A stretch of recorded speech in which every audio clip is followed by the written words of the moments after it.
9:17 son ahora, seguimos en Desayunos Informales, vamos con la próxima charla. Así es, ustedes ya lo saben que el jueves de la semana pasada OCE firmó el contrato con el Consorcio Aguas de Montevideo para la construcción de una planta potabilizadora en Arasatí, en el departamento de San José. El Frente Amplio cuestionó el paso dado por las actuales autoridades y criticó también distintos aspectos de este proyecto. Dentro de esas críticas justamente están las del ex gerente general de OCE, Danilo Ríos, quien advirtió por los recursos destinados a la obra y también subrayó que la prioridad debería ser la represa de Casupá. Así que para avanzar en este tema recibimos ahora a Danilo Ríos, ex gerente general de la OCE y también docente del Instituto de Mecánica de los Fluidos en la UDELAR, dentro de la Facultad de Ingeniería. Muy buenos días, gracias por estar aquí.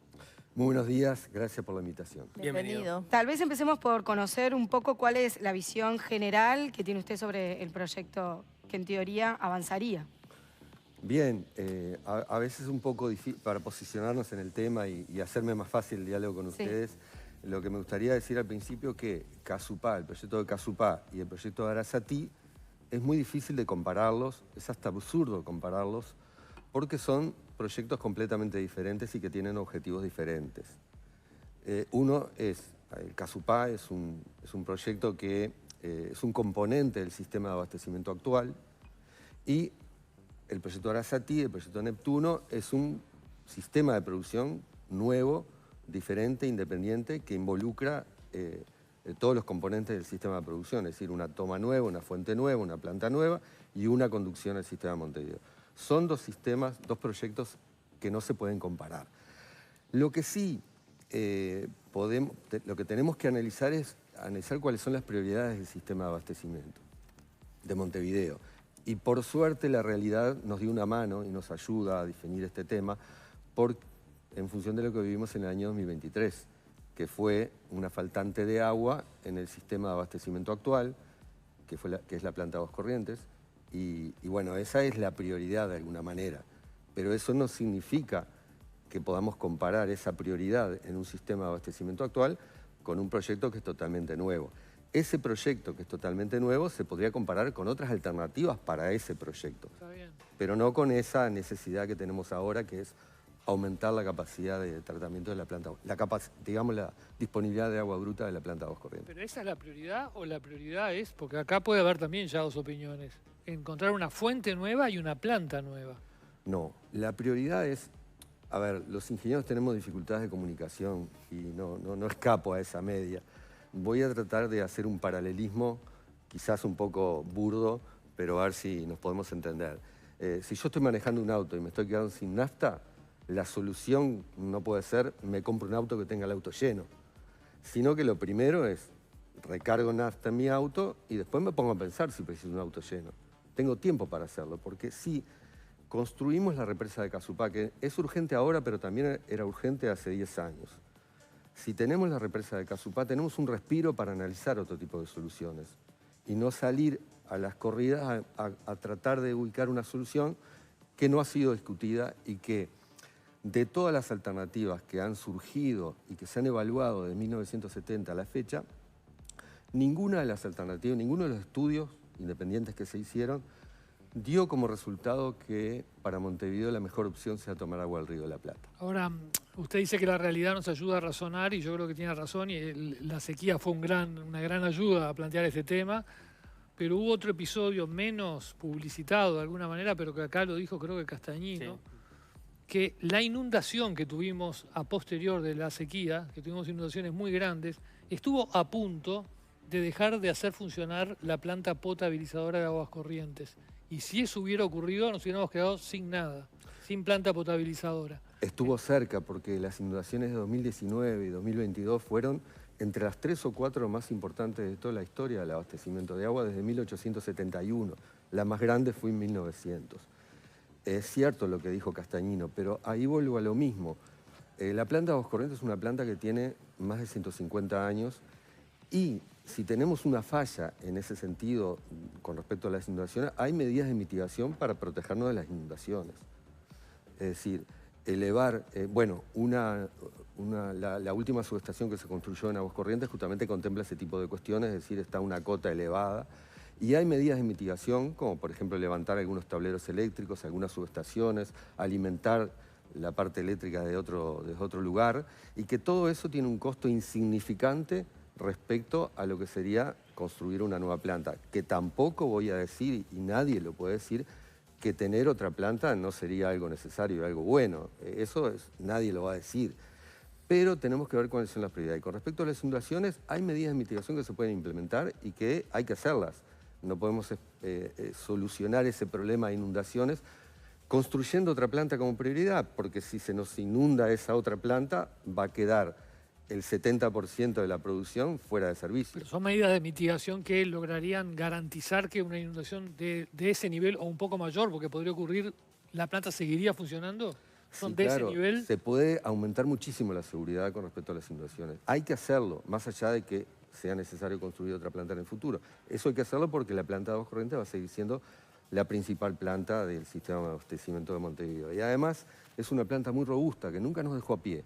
Si repasamos los episodios hacia atrás en la historia de faltante de agua en Montevideo, el último grande que se registró fue en 2009 con la rotura de una línea de bombeo, pero no por la planta de aguas corrientes. Es una planta que tiene dos sistemas de producción independientes que trabajan en paralelo, pero que se juntan en alguna parte del sistema y por eso la tratamos como una planta única. Pero es una planta muy robusta y de golpe no puede transformarse en un cuello de botella, como que es urgente algo que tiene 150 años y nunca tuvimos un problema de la magnitud que se ha mencionado ahora, como una catástrofe. Vos mencionabas recién que uno de los inconvenientes es tomar el agua del Río de la Plata para este proyecto que se acaba de firmar. ¿Cuál sería la alternativa o la mejor alternativa para vos? Como decía, lo primero que hay que hacer cuando uno va a hacer un proyecto de esta magnitud es hacer un estudio de alternativas. Eso se hizo en 1970, en que se evaluaron distintas opciones, y se ha mencionado en quienes promueven el proyecto Neptuno, como que en 1970 se vio la necesidad de tomar agua del Río de la Plata para disponer de otra fuente.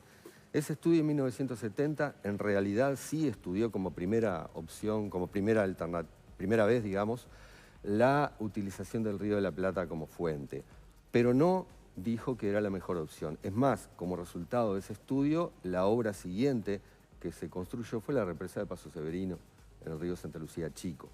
Después se hicieron otros estudios prácticamente en el año 2000, 2001, que fue el Plan Director de Agua Potable de Montevideo, en el que también la opción mejor valorada fue sobrelevar la represa de Paso Severino y también se estudió tomar agua del Río de la Plata, y el último fue en 2013, en que se dirigió el estudio hacia la construcción de la represa de Casupá, digamos, el resultado del estudio. Las dificultades que tiene el Río de la Plata no son las mismas que tenía en 1970. En 1970 la dificultad que podría existir era la salinidad como una cuestión vinculada al sabor del agua. Hoy por hoy la salinidad tiene también, como estuvimos hablando, el componente de los bromuros, que también están como los cloruros y el sodio en el agua del Río de la Plata, y que genera trialometanos por encima de la norma a valores sorprendentes, como ocurrió en el año 2023, en que los trialometanos se fueron muy por encima de la norma. Y también se podría discutir la toxicidad de los trialometanos, porque se ha puesto en duda su toxicidad, pero lo que nos importa a los ingenieros que trabajamos en abastecimiento de agua es que están en la norma.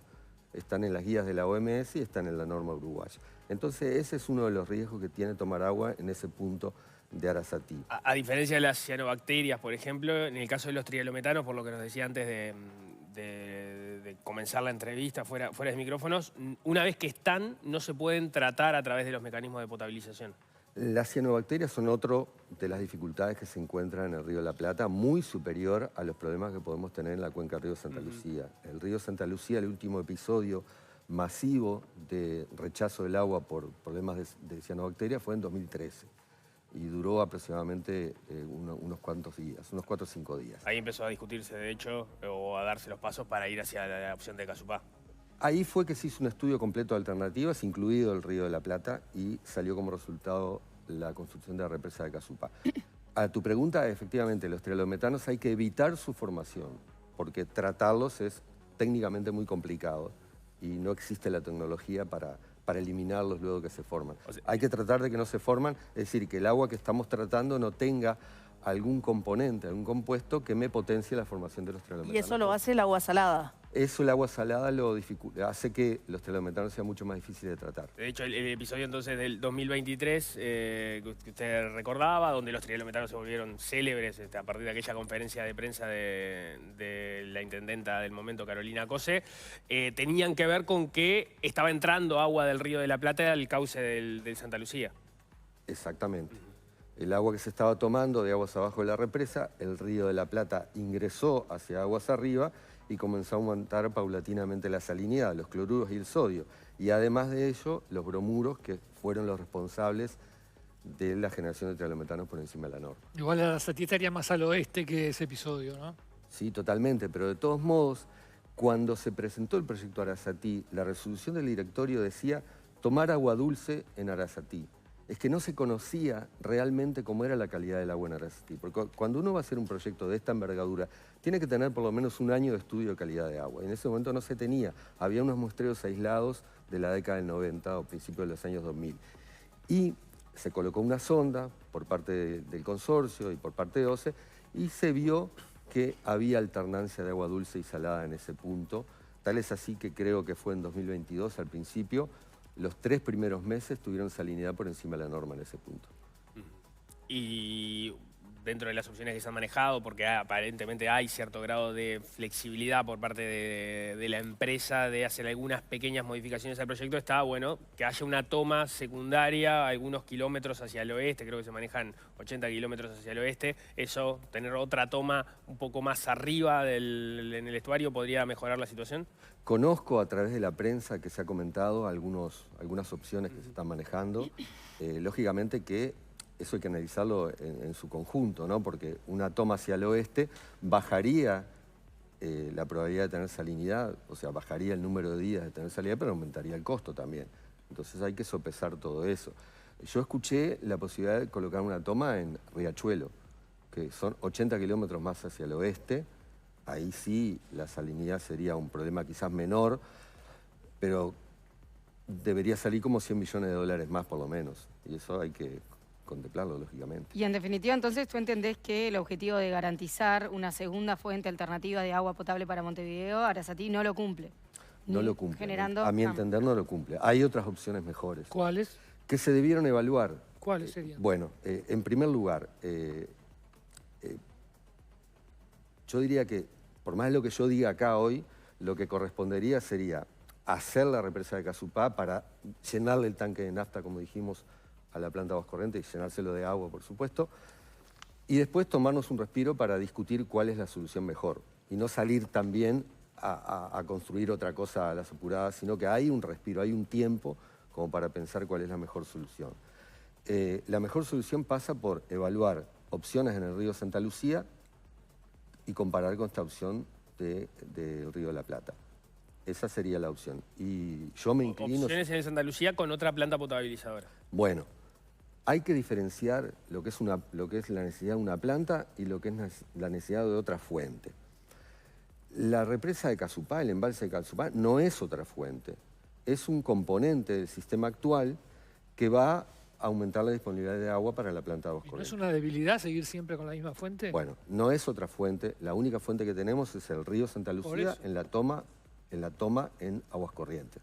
Pero, y ya se estudió en 1970, la posibilidad de alguno de los embalses que tenemos, por ejemplo, el embalse de Paso Severino o el embalse de Casupá, si lo tuviéramos, conectarlo o bien directamente con la planta de Aguas Corrientes a través de una canalización independiente, o bien, como se planteó en 1970 y ha sido mencionado por algún técnico en la actualidad, tomar el agua de Casupá, yo diría también o de Paso Severino para no mezclar los temas, una de esas dos represas, y tratarla en forma independiente en otra planta. Ahí sí tendríamos dos fuentes. Una fuente sería el río Santa Lucía con todos sus componentes y con todos sus afluentes que van hacia la planta de Aguas Corrientes, y otra fuente sería ese embalse de Casupá o de Paso Severino en el cual se coloque una planta que tome en forma independiente esa agua. Digamos, si nosotros tomamos agua de Casupá en forma independiente, ¿qué ventaja tenemos? Cualquier contaminación en el río Santa Lucía Grande, abajo de Casupá,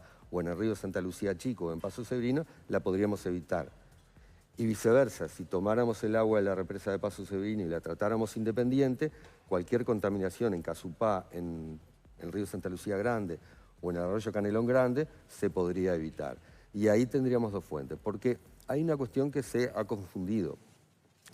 La fuente de aguas de Montevideo no es el río Santa Lucía en su amplia expresión, es el río Santa Lucía en el punto en que se toma. Y la cuenca del río Santa Lucía tiene la posibilidad de abastecer a muchas ciudades de Montevideo y tiene esa capacidad. Además está todo en territorio uruguayo. El tema es que hay que almacenar el agua. Y eso se viene haciendo desde 1956, cuando se construyó la represa de Canelón Grande. Y se vio que ya el río Santa Lucía, por su caudal natural, no era suficiente como para abastecer a Montevideo. Pero usted está diciendo, hagamos independiente cada uno de los embalses para que cada uno, ante un problema del otro, pueda dar el agua sin verse afectada. Exacto. Me parece algo... O sea, yo no entiendo nada de esto, pero es la primera vez que lo oigo, me resulta muy interesante. Pero ¿no puede haber un problema de toda la cuenca, que todo el río tenga un problema? Bueno, pero ahí entramos en una discusión, ¿cuál es el tamaño mínimo de la cuenca?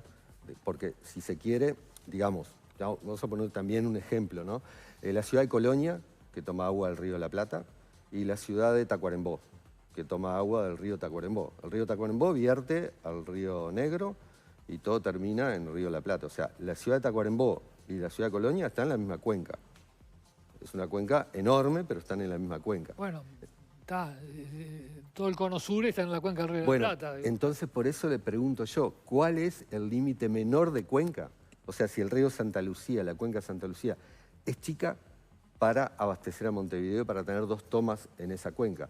Esa respuesta no ha sido dada. Se ha descartado el río Santa Lucía solamente por llamarse Santa Lucía, y porque cualquier otra toma que esté ahí estaría en la cuenca de Santa Lucía. No, es un río que tiene, también el río de la Plata tiene problemas, el Santa Lucía también los tiene, ¿no? Hay una comisión específica para solucionarlos, va contra el tiempo, ¿no? En fin.